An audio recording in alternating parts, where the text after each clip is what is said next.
சத்யேந்திரா பேசுகிறேன். கூலி படம் பார்த்தோம். படத்தில் எதுவும் சரியில்லை, எதுவும் சரியில்லை. படம் 70-80% டார்க்ல இருக்கு.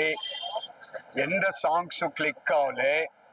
பெரிய பெரிய ஆர்டிஸ்ட் வேற ஸ்டேட்டு, உபேந்திரா, அமீர் கான், ஷோபின், இந்த மாதிரி ஆர்டிஸ்ட் எல்லாம் யூஸ் பண்ணியிருக்காங்க. யாரும் சரியா யூஸ் பண்ணல.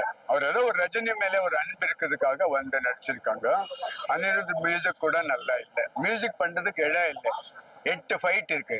அந்த 8 ஃபைட்ல எங்க ஒரு ரேப் சாங் போடுறாரு, இங்கிலீஷ் ரேப் சாங்.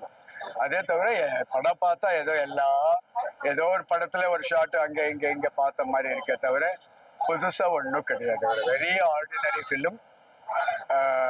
ரஜினியை கூட சரியா யூஸ் பண்ணு எந்த கேரக்டரும் சரியா யூஸ் பண்ணல.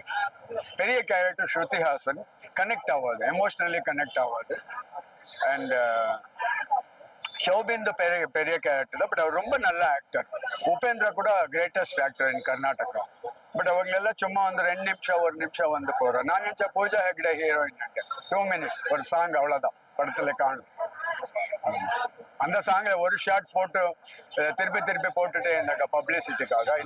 அந்த படத்துல இன்னும் 2 லைன் வருது, அதுக்கப்புறம் அவ காலாம போயிடும். படத்துல ஹீரோயின் அப்படி ட்ரெய்லர்ல மட்டும் அந்த சாங் போட்டுட்டு இருந்தாங்க. ரொம்ப சுமாரான படம். 80% டார்க்ல எடுத்திருக்காரு.